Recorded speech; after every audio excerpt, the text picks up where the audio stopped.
And welcome, Hoosier fans, to this week's edition of Assembly Call Radio, where each week we discuss the most compelling topics in the world of Indiana basketball. This is our 146th edition of Assembly Call Radio, and it is our 542nd episode overall of the Assembly Call, recorded on the evening of Thursday, November 7th, 2019. I am your host, Jerod Morris. And let's begin this edition of the Assembly Call how we begin every edition of the Assembly Call, and that is with our Hoosier Proud Banner Moment. And Indiana is the national champion. When it comes down, Indiana will be champion. Martin takes the shot. The Hoosiers have won the national championship.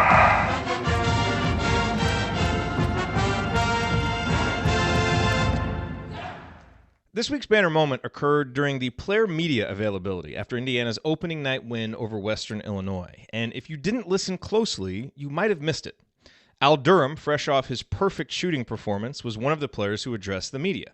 Greg Doyle of the Indianapolis Star asked him if he knew how many shots he had missed.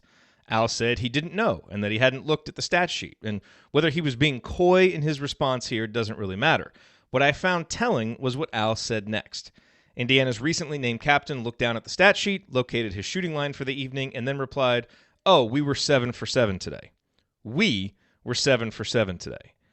And what he said next confirmed that this wasn't a misspeak. This collective credit for his individual performance is how Al really saw it. Al said, quote, "My teammates were finding me. They did a good job with that, and they trusted me to knock down the shots, and that's what I did today. I feel like I prepared for this moment, and it went my way today." It's often pretty foolish to put too much stock into what gets said by the players and coaches immediately following games. But I found this statement by Al to be an insightful window into his mentality and attitude, both of which will undoubtedly be driving forces for this Indiana program now that Al is an upperclassman and unquestionably one of the team's leaders and best players. Al made all 7 of his shots from the field on Tuesday night and all 4 of his free throws, but his instinct upon being asked about it was to immediately turn the spotlight onto his teammates. That's what good leaders do, and this team appears to be in very capable hands with Al Durham as one of its 2 official leaders. All right, now let me introduce you to my esteemed co-host for this week's show. Coach is off tonight, absent, but of course not forgotten. I'm kind of unforgettable once you've seen me. He will be back on Saturday to co-host the IU Portland State postgame show with me. But to my left, he is the Fred Hoiberg of Girls U Sports Coaching in Cincinnati, the president emeritus of the Robert Johnson Fan Club, and the world's most intimidating bracketologist. Bottoms looms over other bracketologists the way 7'3" Kristaps Porzingis looms over point guards. Andy, as I step aside for a bit here to go get my daughter to bed. This overly super involved dad. What is your bottoms line on the last week in Indiana basketball? I mean, the Hoiberg thing feels like a shot after his debut ouch. as a Nebraska coach. I mean, that may It was left over from a previous run sheet. Maybe a harbinger of things to come for Mallory's tournament this weekend, because I'm not sure how that's going to go. So perhaps that will actually be fitting. I'll let you know on Sunday evening how that actually shakes out.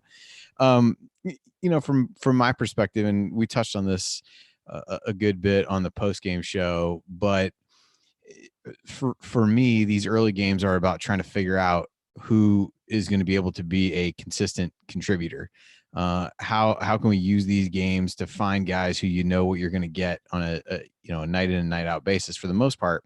And if you really look back over the last few years, really since that team that won the Big Ten title in 2016, that team was full of a lot of guys who you kind of knew what you were going to get, whether it was guys like Zeisloft or Bielfeldt coming off the bench. You had Yogi, Thomas Bryant. It doesn't mean that, the guy's going to go out and do the exact same thing every night, but, more nights than not, what you're going to get out of a certain guy. And I think that's what's really been missing over the last couple of seasons. And that's what you're trying to piece together as this season gets underway. And so, the beginning is, hey, Justin Smith looks really great. Let's see if he can do it over the whole month of November. Then let's see if he can do it, and follow those performances up with where they are. So I'm viewing much of the early season and most of these games through that lens, really. And so a reasonably good start in that regard. And now it's a handful of chances to see that. I know Jerod and Alex talked on Podcast on the Brink about, this is about like forming good habits and things like that. And so, for a exhibition game and a season opener, I think we've seen some positive things. We've seen some guys appear to make strides, including Justin, Al, that you mentioned before. And so, from there, we'll kind of see what happens as we move into the Portland State game and on through the rest of the month. But a good debut, certainly better than others in the Big Ten, as we'll talk about here in a minute. And, just excited to see things get started. I feel like I should change my voice since I'm now shifting to the host chair. I'll just kind of slide to my left, but to my right, he's a senior writer for the Big Lead, the official shot doctor of Assembly Call. And the single most important thing that you need to know about this proud San Diegan is that his girlfriend adopted his cross country love for IU basketball and immediately has the good sense to join the Al Durham fan club. Ryan, time hasn't proven you right on everything, but it's pretty clear you got that one right. Now, what would you like to rant about this week? Well, that was sweet. Yeah, he calls me the Fred Hoiberg of coaching, and that was awfully nice. And then he leaves, so he doesn't have to, he doesn't even have to face the wrath of that. Typical. Yeah, I know. Seriously, that's classic Morris. No, I think that watching back that game from Tuesday, I was struck again by the defense and how active the guys were defensively, how active their feet were, their hands, everything. Even when they were playing lesser competition last year, there were so many lapses defensively that sometimes you can make up for that with a higher level of athleticism or just pure talent, and so they'd win those games. But I just was struck by how quickly they moved their feet, how well they were able to help and recover to shooters, how well they were able to just basically get everything done. I was shocked at the transformation from last year, how active their hands were as well. You saw lots of deflections, lots of guys knocking balls loose. Even if they didn't get a steal, you saw them knock the ball loose. And also just the size of the team, and the size of the team helped the defense as well on the interior. There were no easy baskets. Very rarely. There were a couple times guys got beat one-on-one. It's going to happen throughout the course of the game. No matter who you're playing, you're going to get beat one-on-one. You're going to get beat on a back cut. The key is learning from that and making sure it doesn't happen repeatedly. But a one-off miss on that isn't going to kill you. I was just surprised at how well the defense played. I figured it would be better this year, but I figured it would still be sort of a thing where they had to sort of grow into it as the season went along and all that. But no, I was really impressed with where the defense is to start the season. Hopefully it keeps up. I have no reason to believe it won't, though, because the correct habits were there in pretty much every facet on defense.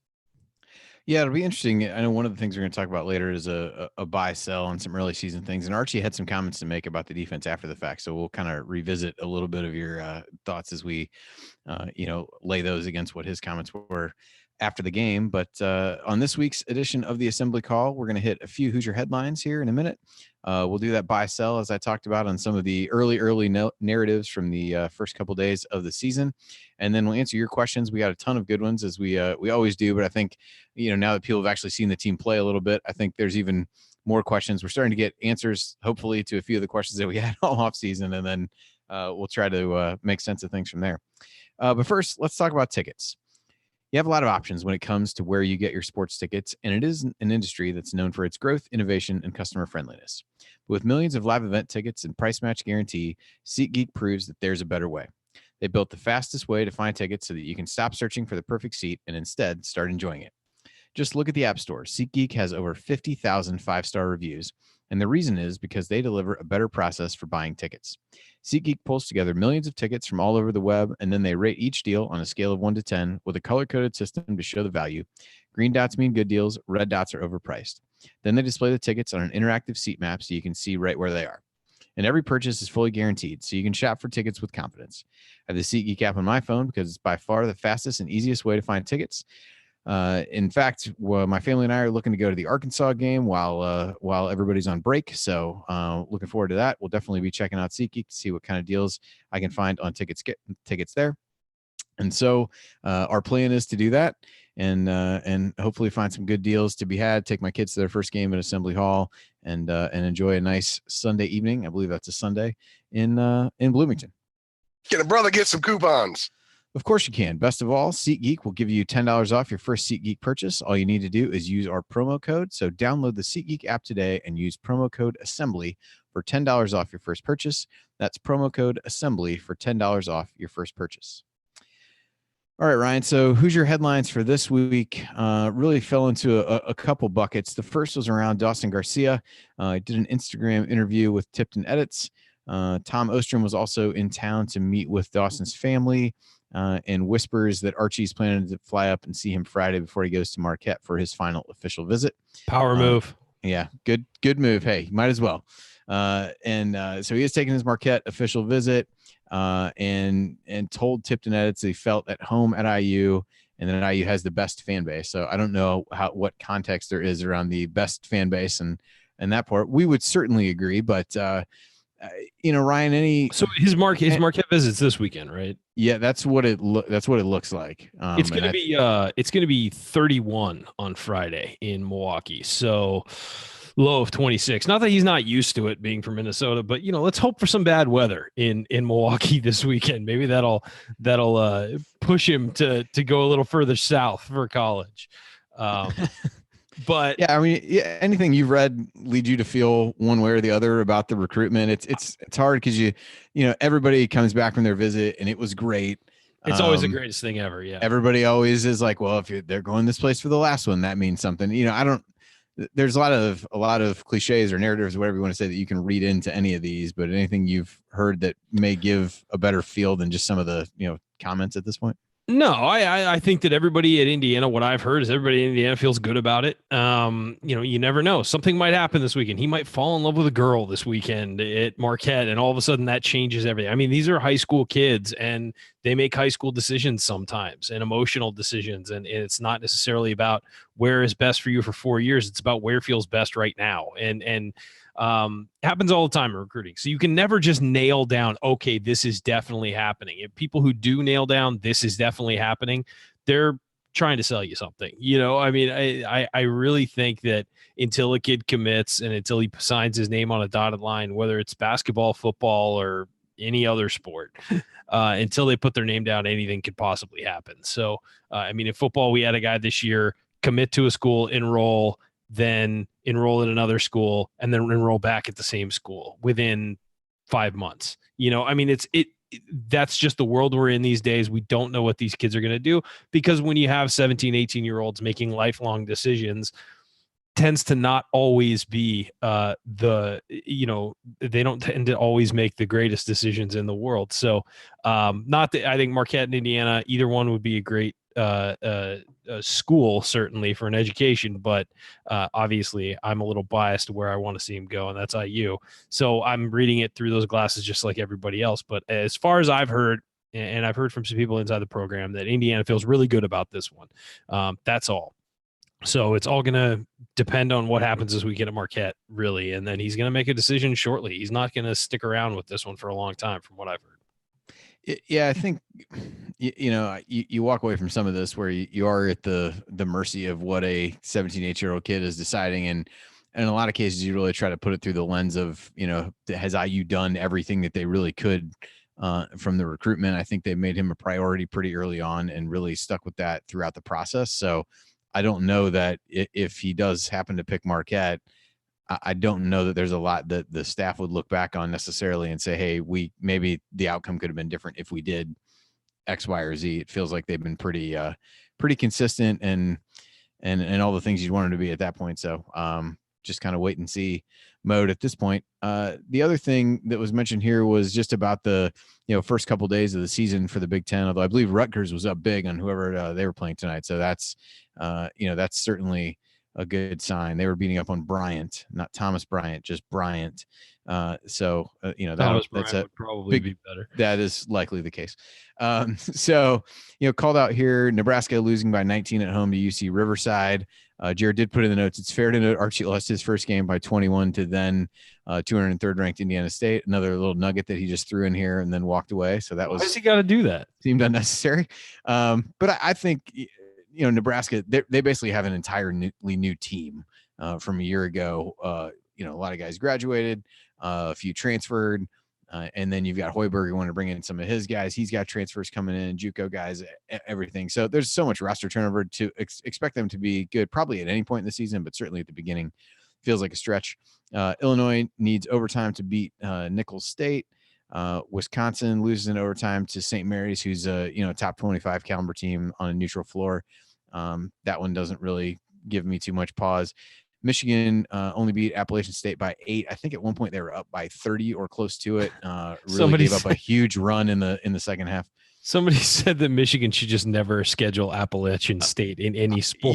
You would think they would learn that. That's true. And then Michigan State loses to Kentucky. They lost to Tyrese in the Maxey, Champions actually. Classic. That's who they lost to. Yeah, that's an accurate way to put it. That was a great game, by the way. That was good. So JD asked, after a few nights of games, what Big Ten team are you at least open to reconsidering your preseason opinion on? I will go first as somebody who put Illinois in their projected tournament field. That's one that was a little alarming, what they needed. So that would be the one for sure that I would go back on. I think the Wisconsin game was kind of the rock fight that you expected. Not terribly surprising that they lost to a team that's efficient offensively, but two of the slower paced teams in the country going at it in that one. I don't think there's any not shame surprising in that St. Mary's doubled them up in fouls for a while there as well. Either not surprising at all. It was actually not at the Kohl Center. It was in like South Dakota or North Dakota or whatever that place is they built to house like neutral site games. So Illinois is the one for me that I would go back on. Although Maryland struggled a little bit with, I think, Mount St. Mary's for a little while, but Illinois, I think that's concerning, but it's the opening night for everybody. They did find a way to win.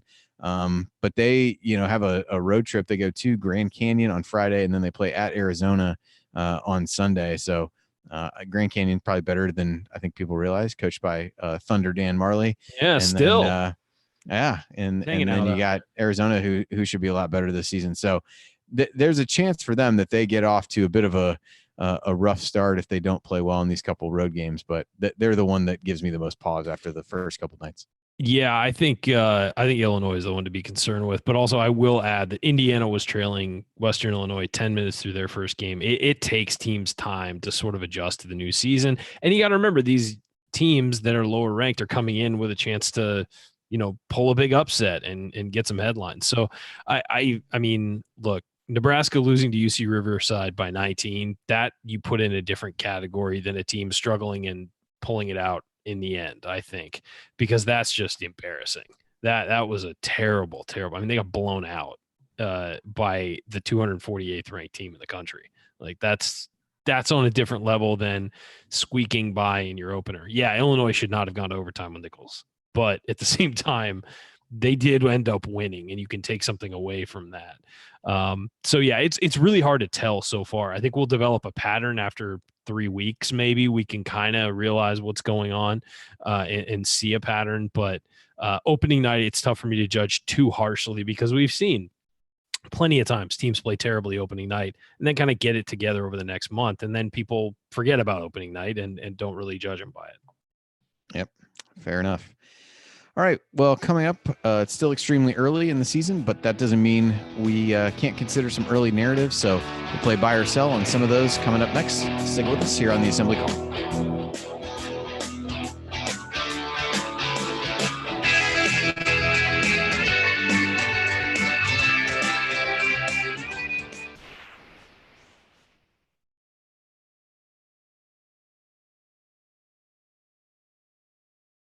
And all right. I think I got the time for when he gets back to give him some semblance of an idea of how far in we are. So welcome everybody on YouTube. Ninth season. We've decided to do the mid-show host switch just to try to change it up for season number 9. So I think it went off without a hitch as far as we can tell. It's like when Tom Crean wanted to switch defenses mid-possession. Did you? Why do you have to remind us of these things? Man, because that is how you're a champion. Couldn't get to the drop quick enough. Somebody mentioned, say it yourself. Somebody said Minnesota football. Something about Minnesota football in the chat when talking about teams struggling early and eventually figuring it out. And I heard a crazy stat today that Minnesota's football team has not faced a starting quarterback since week 2. They face second or third string quarterbacks every week since week 2. That's insane. I think I heard something. I think I was listening to the Salad Verbal or something that came up. So I don't know if you heard the same place, but I did hear. What kind of schedule luck is that? Because you can't plan that. Like, it's one thing playing bad. PJ Fleck is cashing in on that, baby. Yeah. That is some magic. He is cashing in. All right. Hopefully she stays asleep. Don't have to do any mid-segment jumps off. Yeah. Nice. I got the time of the first segment at about like 18:43-ish. Oh yeah, we got to kind of pay attention to that, don't we? I started the timer basically when you started the music, and I tried to stop it once I was there. So it's right in that neighborhood. All right, so 18:43. Man, we're gonna have to do some math today. Oh boy, God, it's been so long since we've had to do math on this show. Damn it. All right, so I was told there'd be no math. All right, so 18:43. Are we doing that thing on when our show right that there's the high school football thing? Did we even do that this year? Remember how they used to broadcast high school football on Fridays, and we'd have to cut our show off? They don't do that. No, whenever I email with her like every now and then. I haven't even checked to make sure the show is still on there in the last like 6 months. I mean, it is like I email her. I'm pretty sure they get it, but I haven't actually like gone and listened live to see if it's still on. Probably should do that. Yeah, we probably should.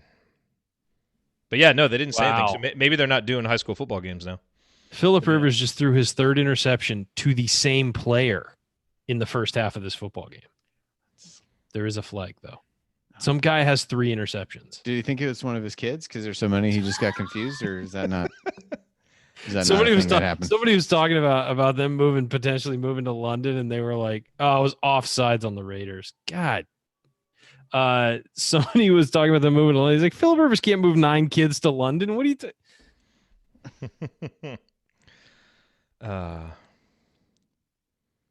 Okay.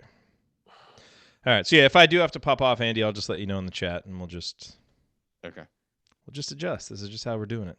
Oh, Rutgers only ended up beating Bryant by 2. They had a healthy lead at one point when I looked at it, but God, man. So what did you guys talk about with the Big Ten? Is this going to be a bad year for Big Ten bubble teams? I just said it's too early. I don't think so. It is Illinois, early, but Illinois is the one that was alarming, but to me, Wisconsin losing to St. Mary's was not. Like I think I got up from doing the post game show enough to watch like the end of that, and like the last couple possessions of regulation for each team were just god awful. I think multiple ended in air balls, and then the overtime was relatively entertaining. But yeah, that to me is not a bad loss on a neutral court to a good team. So, and I think Michigan State will be fine. I thought they missed Langford a little bit more in that game than probably they would most, because you just had to put guys in there that weren't as experienced in that position. Rocket Watts did not acquit himself well in that game, but no, also not a great situation to be in as a freshman coming in. Oh man, yeah, and Michigan, they were up by so much at one point. Like I don't know. I mean, that was a pretty ugly lull to let him back in the game, but I don't know. We'll see. Yeah, Illinois is the one that I was kind of like, maybe they don't have it all figured out. Yeah, well, they actually lost too. Like, I mean, who's that? They didn't actually lose those. I'm sorry, I meant. Yeah, that's what Ryan said. Yeah, his main thing was they figured out a way to win. Yeah, but I don't think anybody expected anything out of Nebraska. No, I don't think they expected that either. Yeah, lose by 20 to UC Riverside. That's oof. Who does that on their home court with their new coach? That's in his first game. That's just embarrassing. Again, why did you have to mention that? I don't know. Solid YouTube comment from Jay Horry. Phillip Rivers is really good at the sex, he says. Must be. That's a whole other show, Jay. That is San Diego After Dark right there. Yes, it is. Okay, are we ready to do a little buy sell? Yep. Do I have? Yeah. Okay. We look good here. All right, here we go.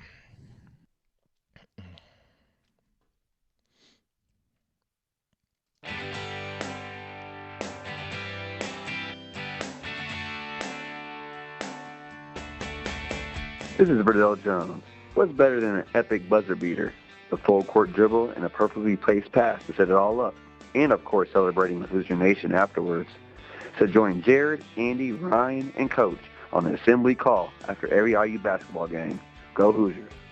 Thank you, Burdell. Welcome back to the Assembly Call. You can find all of our content at our website, assemblycall.com. And if you ever want to join the chat mob during our unedited live broadcasts or watch those replays and see all the between segment banner, then check out our YouTube channel, youtube.com/assemblycall. I'm Jerod Morse here with Ryan Phillips and Andy Bottoms. And guys, I figured, it's only 1 week, but there's kind of a lot of narratives going around, some of them that we've been discussing on post-game shows. And I thought it'd be fun to just do a little buy-sell here on some of these opening week narratives, with the caveat here that you have to pick one. So you've got to either buy it or sell it, because most of these we would probably say hold or, kind of moderate buy. But let's actually try with some of these things that we've seen early to kind of go on the record. Do we think that this is something that's going to last? Do we think that it's not? How does that sound? Buy, sell, hold. I'm putting a hold in there. No, there's no holds. There's no holds. That's the rule. You just specifically said I just said that. I know. I'm disagreeing. I would like to hold on some of Yeah, but that makes the segment not fun. All right. Because we would hold on all of them, because that's what we need to say. Like, it's too early to know any of this, but it's kind of like a gut feeling thing. Are you buying this? You selling it? If you had to pick one. Now, if Alex Bozich was here, he would probably remind you of a time that you picked like a push on Big Ten, like over/under win totals or something like that. But I was hoping I could get through this segment without that happening. But he's not here, so nobody's going to remind you of that. It's fine. But I learned from that, and now I'm removing that as an option. I learned my lesson. I learned my lesson. Okay, so let's go with some of these. Okay, so here's the first one. Okay, this is now Al Durham's team in terms of emotional and vocal leadership. Are you buying or selling that, Ryan? I'll buy it. Yeah, I think so. I think just his personality is really showing. I think it's obvious that the guys are looking for him offensively too. I think that's a key. Is if guys are making an effort to find you, it means that they trust you, and that trust can go just on the court, off the court, all that stuff. So I think that there is elements of that where I think that Al would kind of be just sort of in the game and the ball would find him. Last year, I think this year it's quite obvious that they're looking for him, and the guys on the team really trust him to make things happen. Andy, buying or selling now? I would buy that as well. Not just to get back in the good graces of people after not giving him the game ball the other night, Seriously. but also because I believe it. And no, I think a couple of things come to mind for me. One, I think of he and Devonte being named the captains. He was the one that was going to be more vocal and emotional to begin with. Yep. And two, I think that is exaggerated by the fact that he's the one of the two that's actually playing at this point. So I think it gives him, I guess, more of a chance to, kind of latch on to that particular role. And, did a nice job of that the other night for sure. Yeah, I mean, I kind of gave mine away with what I said for the banner moment. I'm absolutely buying this.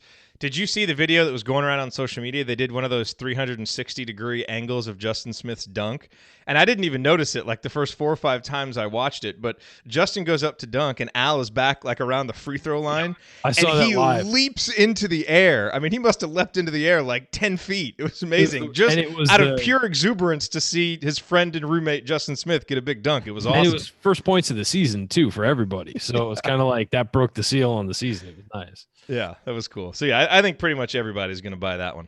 Kind of starting us off with an easy one. Okay, next. Justin Smith will be a consistent offensive force this season. Andy, what's your definition? What's your definition of that, though? Like, he's scoring 10 points a game, or? Yeah, probably. I mean, okay. Yeah, maybe that you can count on him for like 11, 12 points a game, something like that. Okay. I guess we'll make that the criteria. Andy, you buying or selling? I'm gonna buy. Maybe just because I'm trying to will it into existence. But I do think through. Yeah, the hard part is you haven't seen it against better competition. I guess that's kind of the purpose of the exercise, is like how much of what you've seen over the course of the exhibition in this do you feel like is you can extrapolate to others. But I'm going to say yes. I think he seems confident. He's talked about in the offseason the things he wanted to work on. And you've seen some of those already from, taking better care of the basketball, a little bit more confident from a ball handling standpoint. And for the most part, taking shots that are going to allow him to be a consistent contributor. I thought he moved really well off the ball as IU was dumping it into the post the other night. So I think if he can maintain that level of engagement and energy, then I think yes. So I'll take the hopeful approach on that one. Giving Justin Smith the game ball when Al was the clear choice. Buying this. Do we have a fan club starting here? Andy? Don't put pressure on him. Don't put pressure on him yet. I'm selling this just because I need to see it before I can, lay into it. I mean, this would be a hold for me. It honestly would be, because I want to see it, for a couple weeks, because we've been tricked before by Justin about, falling into the trap of not seeing consistency. So I'm going to sell it for now because we haven't seen it consistently. That's kind of where I fall too. Like I really believe that he does have a new mentality, that he's more comfortable, that he and Al are really looking at this as like, hey, it's our time now. We're juniors now. We're upperclassmen. It's they're the leaders with Devonte and Durham. So, but it's the same thing. Like, we've seen him have great performances before and not back it up. So if I had to pick one, I'm selling it just because I want to see it. But I really like what I've seen from him so far this season. Agreed. I like what I've seen too. It's just I can't buy it yet. Yep. Okay, next one. Indiana's defense isn't very good right now, which is basically what Archie said in the post-game press conference. You buying or selling that, Ryan? Sell. I thought the defense looked great. I've mentioned it twice now in extensive, rants about the team so far. Their movement, their presence, everything. Guys are just locked in, it seems like, and they look a lot more focused this year than they were the last 2 years. Yeah, I'm selling this too. I think the defense looks good. I think this is more coach just not wanting his team to be satisfied, which more is than completely anything. acceptable. Yes, Andy. Yeah, I'm going to sell. I think they had one kind of sustained lull in the second half of the game. I felt like in Western Illinois rattled off, I want to say 6 or 7 possessions in a row where they scored. But otherwise, I thought the defense was relatively good. And given the lack of guard depth at this point, I think they're doing a decent job of putting pressure on at the point of attack, and they're going to there's some growing pains, learning curve, whatever you want to say, to being able to and having to play some of these bigger lineups with guys needing to improve closeouts and things like that with some of the guys who are running at shooters. But I think the pieces are there that it doesn't worry me too much. I thought for long stretches of both games, the defense was pretty solid. All right, here's the easiest one. Armand Franklin is ready to be a key piece of the rotation. Ryan, you buying that? I don't know what you mean by key piece, but yes, I think he's going to be like if Ryan has become the semantics guy of what do you mean by consistent? Are you saying that he's going to get, yes, like average 7 and 6? No, he'll when the rotation contribute. Yes, if you're part saying of it, if when it goes to 8, 9 guys, he's part of it. Yes, he's ready to contribute at a college level. That I will absolutely agree to. Okay, he's buying. Sure. Andy, I'm assuming that you're buying this. Yeah, I'm buying that. Okay, we'll make up time on that one and won't get into it too much more. Okay, here's the next one. Deron Davis's contributions will be underwhelming this season. What do you mean by underwhelming? I mean, well, okay, it's fair to ask the question. Okay, but think about it within the context of what we've seen. So within the context of what created this narrative, Deron hasn't played very much in the games that we've seen, hasn't really asserted himself. So, think about, what you were expecting of him coming into the season. We haven't seen that yet. Is that what you expect throughout the season? Me or Andy? Sure. Why don't you go first? All right. I think that you could say yes, but I think that he'll have some big games throughout the year that will, he'll come into a game that Indiana's struggling in and turn it around. I think that because we've selling. So you're selling. No, I'm saying the contributions overall this season will be underwhelming, but I think he'll have some games that will make his value to the roster show. I think he'll be underwhelming overall because I think we all thought that coming in, he might be a starter and a guy who was going to contribute a lot offensively. So I would say underwhelming, but I think that he'll have his moment. He'll have some moments that'll really help the team. All right. Well, I'm selling this because I just don't think we're really going to learn much about Deron in November against this level of competition. I think the main goal is just keep him healthy because he's been a guy throughout his career that when he plays, he's a big game player. To your point, Ryan, he comes in, he makes contributions in really important moments. And I think come January, February, March in the Big Ten, when you need a guy that you can count on that's a senior that's been there, he'll be that guy. And I just, against Western Illinois, I'd like to see him do more. And we talked about it on the postgame shows. But I'm just not going to put much stock into it until we start seeing these kind of performances consistently in December when the competition, is a little bit better. I just want to get him healthy to the big games. So I'm selling it. I believe in him long term. Andy? Yeah, this was actually, as I looked through the list that you made of these, this was the hardest one for me, because I think I agree. what we've seen from him so far, while I agree that you don't need to play him a lot of minutes, it's been a little bit disheartening that he hasn't really asserted himself even in the limited minutes. So if he's only going to play 8 minutes against Western Illinois, I don't really, that part of it doesn't bother me. But I didn't think he was overly effective and overly aggressive while he was in there. So I guess I'll buy it based on what we've seen. I tend to fall in Ryan's camp. I think there will be games that he's going to contribute. But just from a mobility standpoint and all those kinds of things where he, really finally had an offseason that he wasn't rehabbing from something. I think I expected a little bit more in that regard. And maybe that remains to be seen. Maybe I'm reading too much into just a handful of minutes against those teams. But I guess if I'm going to read that much into those minutes with Justin Smith, I should do the same with Durham. Okay, Jerome Hunter will have a much bigger offensive impact in the post than on the wing this season. Andy, are you buying or selling that? I'd sell that. I think right now it's a comfort thing, and that's been kind of an easy way to get him the ball in a comfortable situation for him right now. And I also think, depending upon what lineups he's playing with, to tie it in a little bit with the prior question, if IU ends up playing a little bit smaller where, he might be the 3, I don't think you'll necessarily see him in the post in that type of role anyway. But I definitely think it's where he looks most comfortable right now. But I think that's a lot of that is just he's playing largely against smaller guys at this point. It's a place where they can get him some easy baskets and maybe build some confidence where he's comfortable and then kind of work their way out from there. Yeah, I'm selling this. I think early in the season he's going to get a lot of his offense in the post, but I expect him to get more comfortable as a shooter as the season progresses, and we're going to need that shooting. And I think when you have lineups with him out there and with Justin out there, which I think ideally later in the season we can get to that, playing those two guys together. Justin's going to do a lot of his best work cutting to the basket and going inside getting offensive rebounds, and I think it'll be better for Jerome to be a little bit further out and be able to be another guy who can spread the floor as a shooter. And he's got those skills. He just doesn't look comfortable, but I think it'll come. Yeah, it's a sell for sure. I think like they're just trying to get him comfortable right now on the court, get him into the flow of games and all that stuff, and get him to where he's, feeling not just healthy, but healthy in game. And that takes a lot. You can't do that in practice. You have to sort of grow your game legs in actual competition with other teams. Okay, Archie Miller will have to navigate major drop-offs when the bench comes in, which has happened in both the exhibition game and the first game. Indiana got off to a big lead. The bench came in, the lead evaporated, and then they had to get it back toward the end of the second half. Are you buying or selling, Ryan, that as a trend throughout this season? No, I think there's going to be a lot of balance across the roster. I really do. I think that obviously the starters are going to score more points because they're going to get the lion's share of the minutes. But I think that the bench is going to be a strength of this team. I just think that the size and strength of the bench is going to really help them. And they may not score as much, but I also don't think they're going to give up as much as a typical bench does because of the length and size on that bench.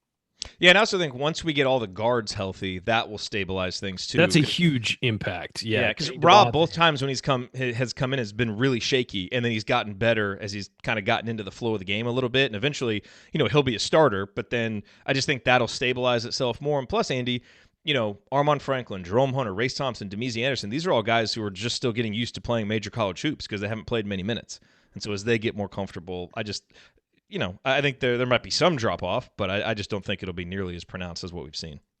Yeah, I think Archie, by his own admission, is, tinkering with a lot of different things, trying to see how different guys play together. And you're seeing, some of the first subs in a lot of these games have been like a line change, essentially, which I don't know that you'll see. I don't feel like that's something he did a lot last year where he's on now. Substituting, 4 guys at a time and then trying to figure out what's going to happen. So, I think you also have guys playing roles that they're not going, and you alluded to this, Jerod, that, maybe once Rob is a starter again, that puts Armand to likely come off the bench, and he becomes a guy who can, bring that aggressiveness and really set the tone as a really, key bench guy when you come in that way. So, yeah, that doesn't concern me yet because I don't think you've seen enough stability of a rotation to know, like, hey, these guys are typically going to play together.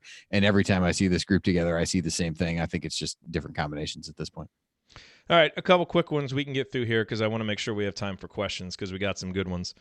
Ryan, free throw percentage will again be a major issue for this team. Through the scrimmage, exhibition, and first game, Indiana shooting 63.2% from the line, which would have been bottom 20 last year. Percentage, we're just focusing on the percentage. Will that be a major issue again this year? No, I think well, I'll put it this way. So I guess I'll sell it because I think the percentage is going to increase by enough that it's going to change outcomes. I mean, last year, had they just shot, well, I mean, I forget what they finished the season at last year, but if they'd shot 4% better, they win how many more games? And I think that it will be that. It won't be great. It won't be pretty, but I think it'll be enough to get them over the hump that they were sort of, at the bottom of last year. So I really think that it will be better this year.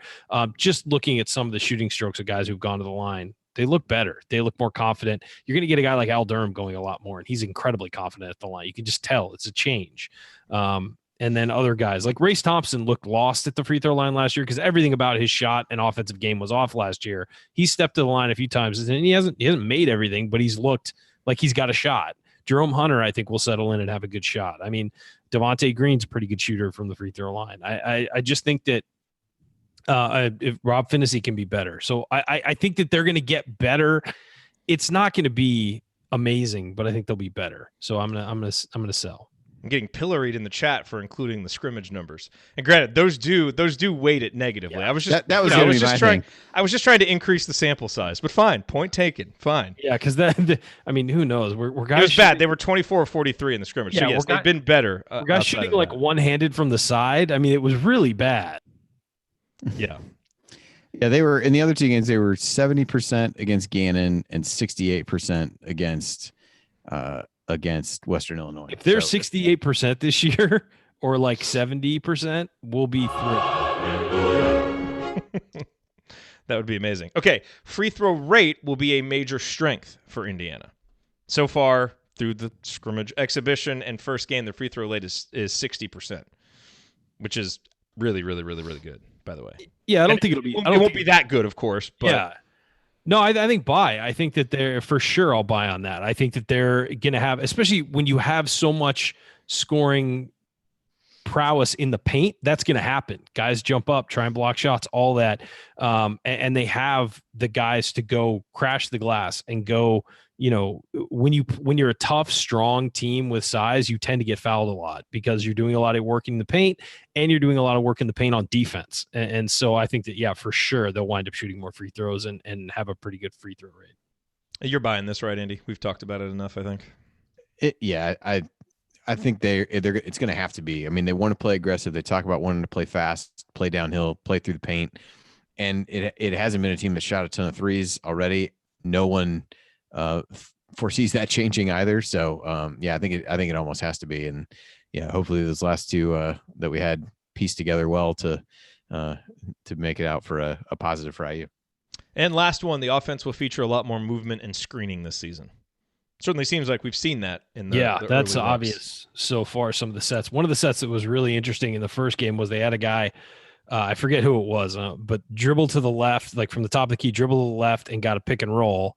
And he handed the ball off, and the guy dribbling back got another pick and roll with a different post player. And it was I forget who it was, threw a lob to Justin Smith. Yeah, and it was a double pick and roll with two different guys that are exactly the same size and two guards. I mean, it was, and by the way, when they're running up and down the court on TV, Trace Jackson Davis and Justin Smith, very difficult to tell apart because they both are like the same build and same size, and they got kind of the hair's the same, and it's really tough. Even at certain angles, you can confuse him with Rob Finney if you can't see the height because he has the same hair too. Yeah. So, but it was a great design play of pick and roll is the easiest play in basketball to run and one of the most difficult to defend, and they did it back to back. And so the defense has to take the screen and recover, then take the screen and recover again, and it was incredibly difficult to defend. I'd love to see that more. But yeah, I agree. More screening and movement. Buying, Andy? Yeah, I would definitely buy. I think that's been one of the pleasant things for me about, watching guys move off the ball. And I think they're doing different things to get, put guys in a position to score. I know Tony Adranya had put something online where he's doing some breakdowns, and there was an interesting one where they, ran an action to get basically Justin Smith getting the ball like downhill, the only one on one side of the court where they screened a lot of things, and then had one of the big guys set a flare screen, and basically like he's catching the ball on the run going toward the basket, where there's no way he's not going to get fouled at a minimum and would ideally score. So I think that was one of the things that everybody kind of hoped for. If the in the here's a potential silver lining of not being so reliant on Juwan and Romeo as they were a year ago, was more kind of balance and movement offensively, and so far we've seen that. You want to see it be effective when the competition gets better, but I think the foundational pieces have been good over the first couple games. Yep. All right, coming up in our third segment, we're going to answer your questions, including one about how often Indiana will be able to play with two bigs on the floor, another about what the lineup might look like once Devonte is back, and as many others as we can get to. Stick with us here on the Assembly Call. That's next.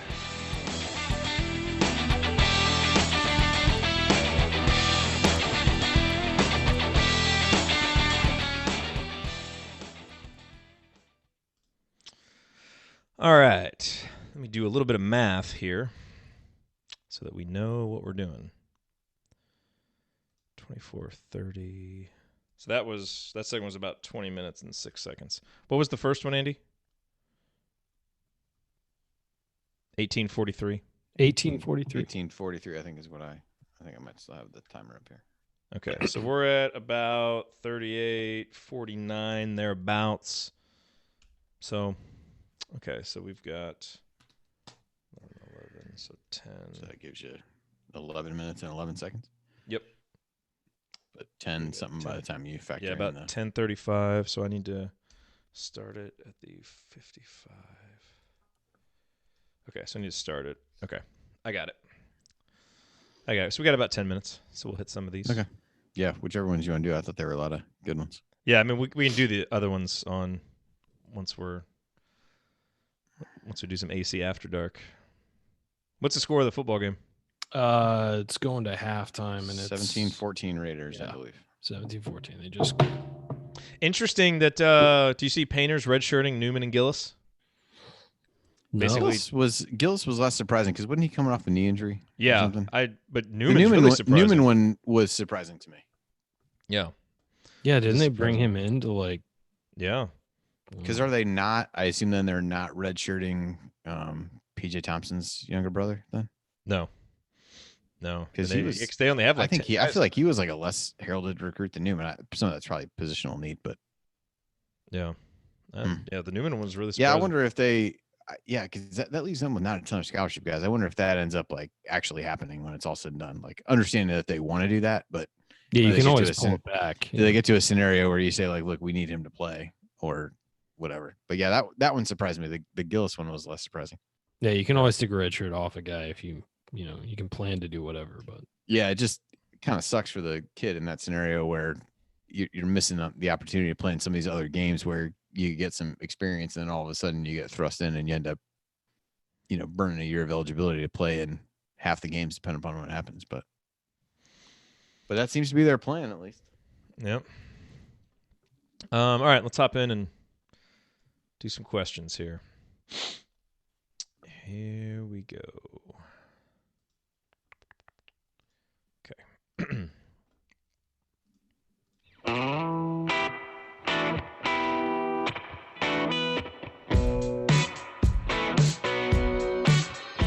This is Ethan Happ, and I never listen to the Assembly Call, especially the episodes that Ryan is on.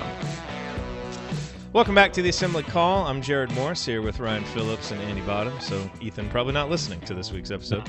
Unfortunately. Remember that you need to be subscribed to our email newsletter. We send out a weekly IU news roundup, even during the offseason. And after every game, we send out a detailed post-game analysis. Just text IU to 66866 or go to assemblycall.com. That's IU to 66866 or go to assemblycall.com. All right, guys, time for the mailbag. We got a ton of questions, all of them submitted in our private IU basketball discussion community, assemblycall.com/community, where, by the way, Coach is doing these coaches corners every week. They are awesome. You talked about the film session that you watched, Andy, and Coach did one looking at the offense for Western Illinois. So if you're inside of the community, make sure that you check that out. If you're not in the community, we're only posting those videos in the community. So go to assemblycall.com/community, check it out. We got that going, and a lot of other really cool stuff in there for the people who are inside of there. Really good stuff by Coach. Okay, so let's go with some questions. This first one, kind of mediocre, but we're going to go with it anyway. In its first game, IU played with 2 bigs on the floor, 2 of Brunk Davis, Jackson Davis, and Thompson for 52.9% of the game. We're going to trust the math on that one. Does that percentage go up, down, or stay about the same as the season goes on? Jay, who asked this question, said, I think it goes down as Green gets healthier and Hunter gets more comfortable in game situations. In my opinion, IU's offense is going to need a combination of Finney, Green, Durham, Franklin, Hunter, and Smith, with one of the bigs, likely Trace, with some Brunk or Davis to spell him on the floor the majority of the time to sustain a high level of efficiency. Andy, what do you think about that? It'll be interesting to see, because I do think Archie seems, at least talked in the offseason about really wanting to do that. Now we've seen it a little bit. I thought Brunk was up and down in the game. We talked about that on the post-game show. I thought he played a lot better in the second half than he did in the first. And I think you saw some of the flashes when you had the lineup with Trace and Justin and Jerome in the first half. So, I mean, I have a feeling that it goes down, but it's also a point where like Race is a little bit smaller. So could you see scenarios where like Trace and Race Thompson play together and those become the 2 bigs? So maybe that happens a little bit. I just feel like you're going to see, I guess that's a long-winded way of saying I think you might see less of Joey and Duran as the season goes on in different situations based on the opponent. I think Brunk is the guy who's gonna see his minutes go away as these younger guys come up, and I don't think they're gonna drop dramatically, but I don't think he's gonna be starting. I think. I think he will start, because I think Archie's gonna like the tone he's gonna set. No, I don't know. He may not play a ton after that, but I think he'll start games. That's what I'm getting at. He may not play starters minutes. Yeah. Or whatever. I don't think he'll close many games. Sure. I think it might go down a bit, but I do think that it's also the size is going to be a strength of this team, and they're going to want to embrace that. And I think it'll be different before the Big Ten season and after the Big Ten season starts. I think you're going to start seeing a lot of bigs on the floor in the Big Ten season, because you kind of need to have them. You got to win the rebounding battle in the Big Ten to win games. And I think that that's going to be a big part of it. And I think we'll see over the next few weeks that there's not going to be one guy grabbing a ton of rebounds. I think it's going to be very well spread out. And I think that the work those inside guys do is going to get guards rebounds as well. So I think it'll go down, because that's a high percentage of the time, but I think you will see some of it. And also, I mean, it depends. I mean, if Thompson steps out on the floor and is playing on the perimeter as a power, as stretch 4, does that count as having 2 bigs on the floor? I mean, it kind of does, but if it's, stretching the floor and changing things out, if Trace starts being able to knock down 15 footers and he's in there with Brunk, I mean, it's just hard to define who's really a post player and who's really, more of a wing or whatever, because Justin Smith can go in there at the 4 if he needs to, plenty, and open up the floor a little bit. So, and some of it's going to depend on Jerome, because if you get the idealized version of Jerome, you're not keeping him off the floor. No, I agree. So, by the way, I just want to give a shout out here to Brian in the chat with some just some great humor in here, talking about Ethan Happ. He said he can't listen live because he's traveling. How does Ethan not have a sponsorship with Fitbit? All those steps to count. So I just wanted to. Well done. That's solid Ethan Happ humor there, Brian. Okay, let's go with Mark's question. So he says, assuming Al continues to play well and Rob is healthy enough to play and start, do you remove Al from starting for Devonte when Devonte comes back, or does Devonte become a sub this year? It is feeling a bit like last year when Rob started early and never looked back. I think when Devonte comes back, he's going to be a starter. Like, I don't think you're going to see his role get taken from him. And I always thought it would be Rob and Devonte starting with Al perhaps coming off the bench. Or I don't think lineup. Yeah, but what I think now, given Rob's or Al's role on the team and just how he's looked, I think Indiana's going to start with 3 guards. And now it'll mix and match from there, and who knows, how it goes on a game-by-game basis. But Archie is a guy who likes to keep the same starting lineup if he can. And I just don't see him not having Al in there. and I think you're going to want Devonte's offense. And so I think Devonte would have to lose it. I don't think he's going to lose it for injury. Yeah, I think by default he's going to be starting when he comes back, and I think it's the right decision. I think we're going to see a 3-guard lineup, and I think the idealized three-guard lineup is probably going to have Justin Smith and Joey Brunk in it, potentially Trace Jackson Davis and Justin Smith. Maybe if you're starting to play Trace as a 5 and you want to go a little smaller. But yeah, I think it's going to be Al, Rob, and Devonte when Devonte's back. Andy, do you agree? I don't know how much Justin's going to like that, because then he's going to have to play the 4, and he clearly wants to play the 3. But I mean, he's just. I think that's where it's going to go. Yeah. Yeah. I tend to agree with Ryan, because if you think I would agree, one, that all the 3 guards would start, and if you believe that, then you got to figure out who you're taking out of the starting lineup, and kind of it ties in well with the prior question. I would say that maybe eventually you get to a point where that's not the case, but unfortunately we may have a little bit of time to figure that out. Daryl says, do you think Archie will keep playing as many people as he has, or trim it down to an 8 or 9 man rotation once the competition level ratchets up? I think he's going to play this many people as long as he can. I really do, until their performance starts to drop off significantly. And then you'll see guys see their minutes reduced. But if he can play guys 27 minutes, keep them fresher, 20, play the starters 27 minutes, play everyone else 20 to 15, and keep guys fresh later in the season, I think he's going to definitely do that. I don't see any reason not to. Maybe in some big games you tighten your rotation a little bit, but I don't see why you wouldn't try and play as many guys as possible, get them experience on the floor, because he knows from last year, you get an injury to hit, and you're going to need guys with experience to step in and fill those roles. And that was a problem last year. Yeah. I wanted to hit Michael's question this real quick. So he said, are we headed into another brutal year of slow starts? What can the staff do so these guys are ready to go at the starting tip instead of midway through the first half? And Andy, what I would say to this is, so far they have been ready from the opening tip. Again, the competition hasn't been great, but they've started well. It's when the bench has come in that they've struggled. I think that's why I think Joey Brunk will start, because hustle and toughness, Archie's going to want that. That's why I think Al's going to start. I think, look, there's no way they're going to let what happened last year happen. I just think you have some different mentalities in there. We've talked about it. I think part of the reason why they started slow last year is Romeo is just kind of a naturally laid-back guy, and Juwan had to kind of play laid-back because he couldn't pick up fouls. So much of his defense early on was just kind of playing matador defense, so he didn't pick up fouls after that run of games early in the year when he had to sit early. And I just think that set a bad tone for the entire team, because those are your 2 top guys. And I just don't think you'll see that this year. Yeah, I mean, I would say, you look back at Gannon, IU was up 14-6 at the first media timeout, and against Western Illinois, IU scored on 6 of the first 7 possessions. So I actually would agree with you. I don't think it's been overall slow, lethargic starts where they're digging themselves a huge hole. I think they've actually started pretty well, and then there's that lull that gets hit. And I think as you settle into a more defined rotation and a little bit less of those, hockey type line changes, that I think that helps a little bit, where you figure out the energy and who plays well together and all those things. So I'm not concerned about that at this point in nearly the way that we all became so concerned about it last year. Yeah, it was a thing. Yeah. 5 seconds left. Do you want to say anything profound? Nope, I think we're good. That's 5 seconds we can all use to just relax and be one with the universe. That's it. We're done. No more questions. All right. That is going to do it for us on this week's episode of the Assembly Call. If you want to see us do the show live, join us at assemblycall.com on Thursday nights for the live broadcast of our Assembly Call radio recording. And don't forget to go to assemblycall.com or text IU to 66866 to join our free email newsletter. Thank you to Bob Thompson for producing a lot of the music that you hear on the show. And thank you for listening. We will talk to you again Saturday after IU Portland State. Until then. Take it from me, James Blackman Jr. Keep your elbows in, eyes on the rim, and get buckets. Go Hoosiers. Thank everybody for coming out. All right, I got to get out of here, folks. Thank you. All right. Now that we're one with the universe, should we run through a couple of these last few questions?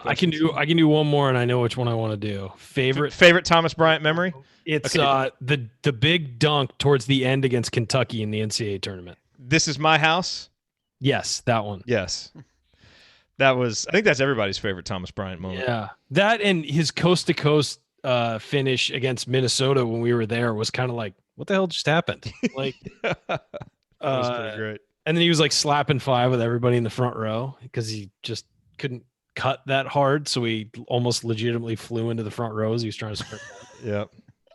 But I'm yeah, so happy to see him doing well in the NBA. Yeah, man. I was all over Twitter saying the Lakers were really going to regret getting rid of him, but they had a salary crunch and kind of had to get rid of somebody, and it was him or that Zubats kid who's now the starting center for the Clippers. And then they traded Zubats for 2.5 awful months of Mike Muscala last year, which is just like, what are you guys doing? Bryant would fit well with them too. Fit perfectly, step out and make threes. Man. Especially JaVale McGee is their starting center right now, and he plays like 18 minutes. He's not, it's the same thing as the Joey Brunk thing. He's the starting center, but not getting the most minutes. But he's got length. He can step out on the floor and clear out for Anthony Davis and LeBron. But again, at that time, they didn't know they were going to have Anthony Davis. So, but yeah, no, that draft class of theirs was really good. They had Kuzma, Josh Hart, Thomas Bryant, and Lonzo Ball in the same draft class. So that wound up being 4 useful guys in the NBA. Actually, quite frankly, with their contributions, Lonzo was the number 2 pick, and he's kind of pulling in last right now, but I think eventually he'll be fine. But that's quite a draft class. Yeah, I would say so. And they got Thomas. I mean, they got a lottery talent in the middle of the second round. So we all knew what they had there. Yep. Do you have any other Thomas Bryant memories to share? No, the Kentucky game is the one that I remember, although less for the dunk. I remember more like where I was at the end of the game. I was at a soccer tournament, and like Hannah's game had gotten over. I had been like kind of pacing the sidelines the entire game, and I would like lapse in and out of like really getting into the game, listening to it like on my phone. And then I would lose track of what was happening in the soccer game. And then I would get really into the soccer game, lose track of what was happening in the IU game. And then they were like some of the other parents on the team were like, hey, we're going to go out to dinner. Do you guys want to go? And I said, well, I have to stay here and wait to see what happens to the game to determine whether I'm going to want to be with anyone. Yeah. And so we walked around in general, like watched some of another game while I listened to the end. And so I'm like agonizing over him shooting the free throws at the end. And like, I know we all hate Kentucky and all that, but that was truly a great basketball game. Like that was a great game, and it both ways. OG's defense on Jamal Murray at the end of the first half was amazing. No, and I mean they like, to Kentucky's credit, they played really well, and Indiana played really well, and it was a great college basketball game. And you guys know my feelings about John Calipari, but he was as gracious as he possibly could have been after, because Yogi played so well. Thomas Bryant played so. That was the one where he said about Thomas Bryant, he's like, he's way better than when we recruited him. Like, he's much better than when we recruited him. And Troy had some big moments in that game as well. And just overall, really, really good basketball game that I think we all, obviously we look back on it more fondly because they won, but that was a great game. And Tom Crean, a guy who had his fair share of embarrassing memes, had a great meme after that one with the image of him with the shooter with his finger like a gun, and then cuts to Calipari. Yeah, and it's a great moment. One of the best parts about that Bryant dunk was he immediately ran over and chest bumped Tom Crean, almost chest bumped him into the third row, because that was an out of bounds play, which Tom Crean was terrible about drawing up out of bounds plays, but it was perfect. It wound up being a perfectly designed play, and everybody was pointing at him after like they scored, and Bryant, came over and almost killed his head coach. By the way, credit to Aaron Schifron for submitting that question. He also got a chance to interview Thomas when yesterday when the Wizards were playing the Pacers, and he got to go up do a one-on-one interview with him. So we posted that on the site at assemblycall.com. You can see the video too. Really did a nice job asking him some good questions, and I thought Thomas gave some good insight. He asked him what advice he has basically for young bigs like Trace Jackson Davis, and true to what you would expect from Thomas Bryant, it was basically all about work ethic and attitude, which that was a guy who he was an absolute joy. Even when they were struggling, he was an absolute joy to watch on the bench and on the floor. He just had so much energy, and there's never been somebody more excited when his teammate did well than Thomas Bryant. Like he was just his attitude was that of a walk-on.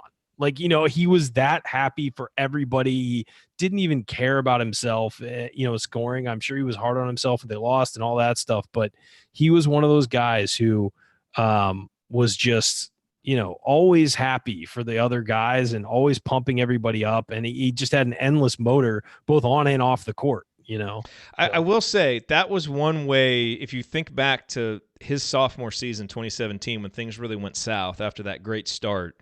I remember we talked about it a few times on the postgame show. That's how you kind of knew things were wrong, is that Thomas really looked frustrated on the court and didn't seem himself. And it's like, man, this season's even gotten Thomas down. Well, and think about that. Like that guy, they were telling, like, everybody's advice to him after his freshman year was go pro, because you're going to be a top 15 pick no matter what. And he came back. He thought he was super young for his class, remember? And he was like 17 and maybe barely 18 when he was playing, when he was a freshman. And so he was super young for his class. He just said, I'm not mature yet. I want to come back. And, you know, and the experience of being on that team, I think, was so good that he wanted to replicate it the next year. And they were so bad that year that the stock for everybody just went through the floor. And, you know, he wound up going from being a surefire top 15 pick to middle of the second round. Yeah. But you know what, for Thomas, that may have worked out.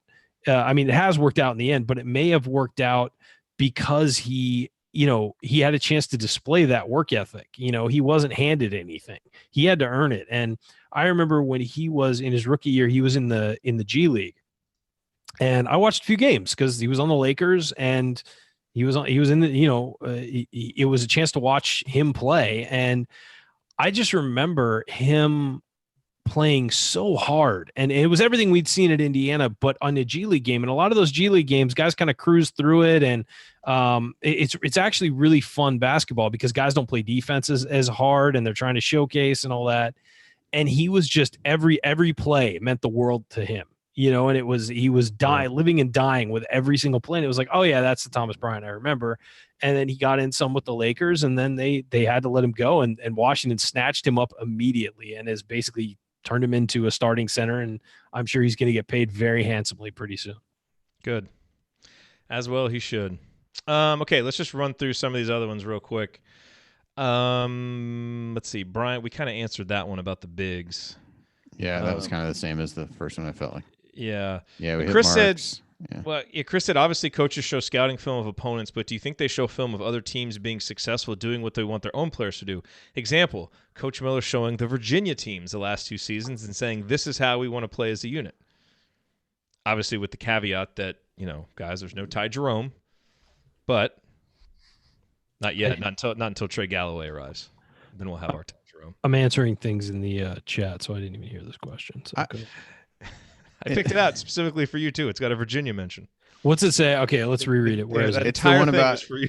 It's basically the one that is like, do coaches tend to show other teams doing what they want their team to do? So like, would Archie show IU film of what Virginia's doing defensively and saying, hey, this is what we need to aspire to? I don't know if he'd put that up in a film session. He might, you know, encourage them to watch games or something like that. Like, hey, when you go home tonight, Virginia's playing Syracuse, be sure to check that out and pay attention to X, Y, and Z. But I don't know if nobody should have been told to watch that. I know. Maybe take some drugs first so that you can enjoy it. Coach, you want us to play like?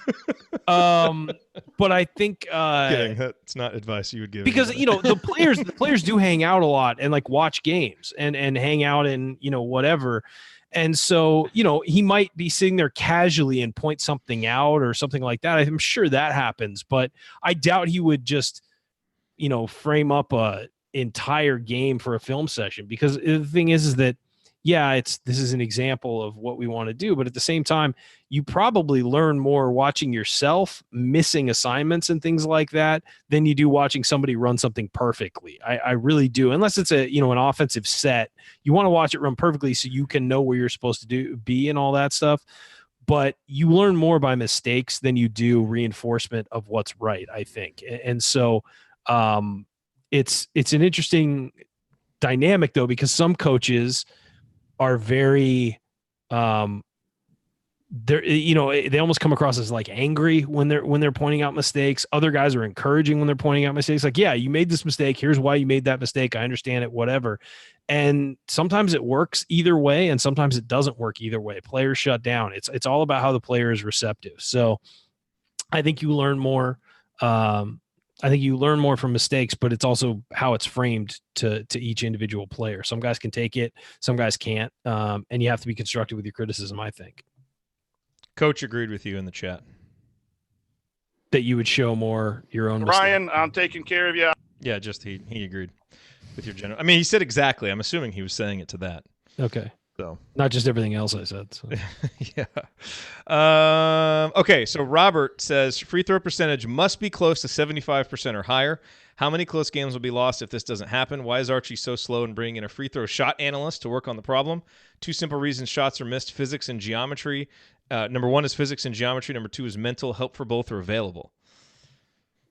Is this a fair critique and expectation, Andy, for the free throw shooting? That's super high. Because I understand the frustration that fans have with the free throw shooting, but I feel like the expectations sometimes get a little bit out of whack and context gets lost a little bit. Yeah, 75 feels. I mean, 75 high. is a good ideal, but this team just isn't going to be capable of it. Yeah. Like, this team is not going to shoot 75% because you're going to have Duran and Justin and Trace and those guys getting free throws, and they're just not going to be. They're not going to be shooters like that. 75% even last year would have put you at 39th in the country. Yeah, I mean, a lot of I'd love to get back there along the way here and there. I We need would to love find to get who back Hofstra's shot doctor is. They were 80.6% from the line. Hire him now. Yeah, but they're probably good at free throws, but they're not good at all the other stuff. You know, like you gotta. I mean, they were good at. Well, they must have been really bad at other things because they were very good shooting the ball across the board. They were not good at defense. Did they have like one individual guy who scored a bunch, or? Well, this is a lot more 2019 Hofstra talk than you thought you'd get into, but they were first in free throw percentage. They were 13th in 3-point percentage. They were 35th in 2-point percentage, and they were 3rd in turnover rate. What they did not do well was guard anyone. That sounds like a recent trend. They were 262nd. It sounds very familiar. They were 262nd in. I think they just played fairly fast. It seems like their average possession length was like almost dead last on defense. But they were 262nd in defense. They didn't foul anybody though, so they basically took the I'm just going to get the hell out of the way and let somebody score approach. That is how you're a champion. So I don't know. I think the 75% is a little bit high. I do think it's fair to wonder, but nobody's going to be able to answer this in terms of how much of a given practice or time or whatever is spent on it to know what's getting better or what kind of advice guys are being given that they are or not following. So I know what the job is. So I don't know. The 75 is a little high. I do think if they were able to get in the low 70s, I think that would be one good improvement and probably a reasonable explanation for this team based on the personnel of who, to your point, we would anticipate shooting a lot of the free throws. All right, boys, I got to get out of here. I'm sorry. One last question for you. Would you like to see the Big Ten in the future have teams open the season with a conference game the way the ACC has done this year? Absolutely not. Yeah, I agree. That was so good. I tweeted out the guys of the 3-man weave. I think it was Jim. I could have been wrong. Was basically on their kind of bold predictions was joking that this was an easy prediction to make, that someone would complain, and then they were like, well, it'll probably be Boeheim. And sure enough, after the game, he's complaining about playing the conference game, whatever. You scored 34 points in a game. That is not because the game is on TV. That is not because of the money. You scored 34 points. He's always complaining. Yeah, he complains about everything. No, he's a crotchety old man. Yes, that's true. But no, I don't think you should play conference games until January. I've said that a long time ago. I think, and never before 6:00 p.m. That was but never also at noon on a Saturday. Yeah. But I think some of that was unique circumstance with the launch of the ACC network. That's really what it was. It wasn't. It was a promotion. Yeah. Yeah, and so they wanted to do that to get gains on and whatever else. So I don't love it in the way the Big Ten's doing or that, but I think that was a fairly special circumstance to actually open with it. There, in the same way that IU playing Ohio State in the football opener a couple years ago was, to be one of the first games and a chance to be on ESPN and those kinds of things. Coach bringing the chat mob full circle by saying Phillip Rivers scores more than that, which fair point. It's too bad, Ryan, that you can't be there Saturday to preface every statement by saying that the game started too early. Am I wrong though? Games usually suck if they start. Game this week's at 2 though. I mean, no. I mean, you are correct on it. You are correct. Yeah, the game's at 2. It's not a noon start. So okay, that's true. Before noon my time, but not yours. Yeah. Anyway, all right. Go too. Bye, guys. All right, everybody. Bye, everybody. We will see you Saturday. IU Portland State. All right. See you. See y'all. Okay.